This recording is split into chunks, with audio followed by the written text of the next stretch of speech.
नमस्कार दोस्तों, INC TV पर आपका स्वागत है। जो बात आज दिल्ली की तारीख में हर किसी के दिल दिमाग में है, उसकी जुबान दी है सुप्रीम कोर्ट के माननीय मुख्य न्यायाधीश एनवी रमन्ना ने। उन्होंने क्या कुछ कहा है और उस पर कांग्रेस की क्या प्रतिक्रिया रही है, वो बताने से पहले मैं आपको फिल्म शोले के एक खास सीन की याद दिलाना चाहता हूँ। याद कीजिए फिल्म का वो सीन जिसमें गब्बर का चेला कालिया जय और वीरू से हारकर वापस गब्बर के पास पहुंचता है। गब्बर उसे सजाए मौत का फरमान सुनाता है, धांसू डायलॉग बोलता है, अब तेरा क्या होगा कालिया। कालिया रहम की भीख मांगता है, सरदार मैंने आपका नमक खाया है। गब्बर जवाब देता है, तो अब गोली खा। कालिया गब्बर के हाथों गोली खाकर मारा जाता है। इस सीन को थोड़ा और विस्तार दिया जाए। जरा सोचिए, अगर वो कालिया जय वीरू या ठाकुर के हाथों में पड़ जाता तो उसका क्या होता। गोली उसे वहां भी खानी पड़ती। मरना उसे गब्बर के हाथों में भी था, ठाकुर के हाथों में भी। क्यों? क्योंकि उसका रास्ता गलत था। वो अन्याय, अत्याचार और आक्रमणकारी व्यवस्था के साथ था। आपने देखा, तभी यह हश्र हुआ।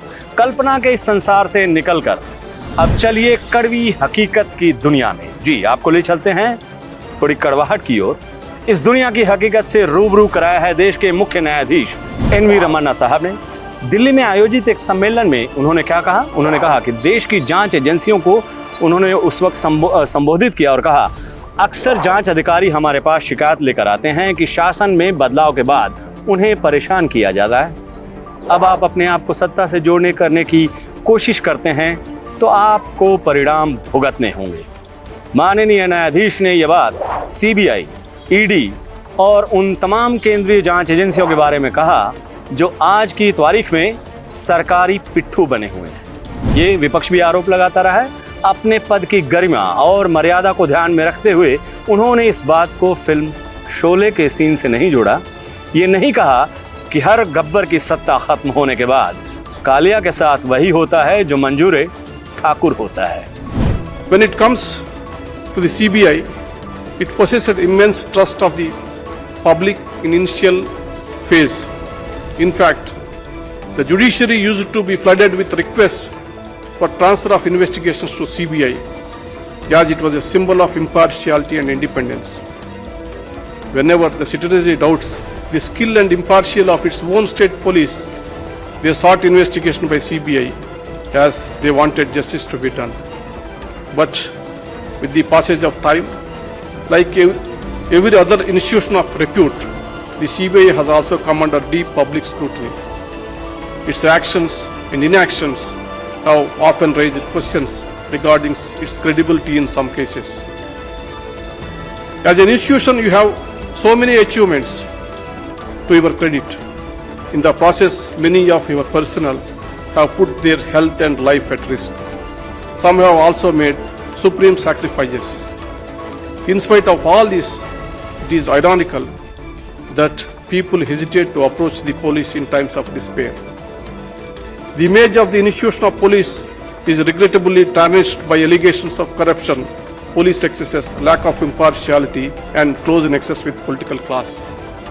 वैसे आपको यहाँ भी ध्यान रखना चाहिए कि काम सही से नहीं करने पर गब्बर भी कालिया को बख्शता नहीं है। तो फिर कालिया के पास बचने का तरीका क्या है? फिल्मी पटकथा में 50 तरीके बताए जा सकते हैं, लेकिन सच्चाई, सच और हकीकत की दुनिया में ईमानदारी, कर्तव्यनिष्ठा और निष्पक्षता ही किसी को कालिया बचने से बचा सकती है। बकौल मुख्य न्यायाधीश रमन्ना साहब, जब आप झुकेंगे नहीं तो आपको वीरता के लिए जाना जाएगा। राजनीतिक प्रतिनिधि आएंगे जाएंगे, लेकिन आप अपने पद पर बने रहेंगे।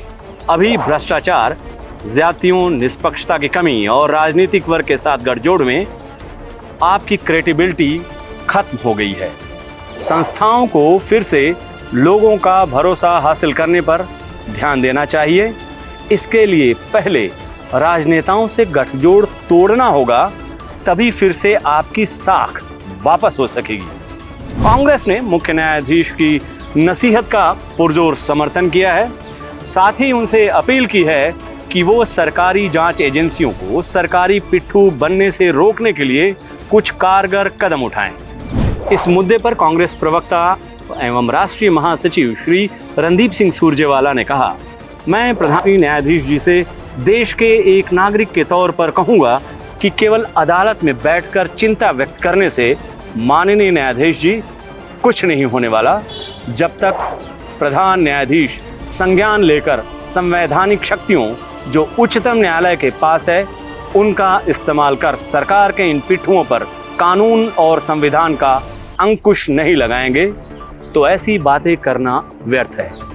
श्री रणदीप सिंह सुरजेवाला के मुताबिक भारतीय जनता पार्टी राज में अब CBI captive bureau of BJP investigation बन चुकी है, वहीं ED election department of BJP के तौर पर काम कर रही है।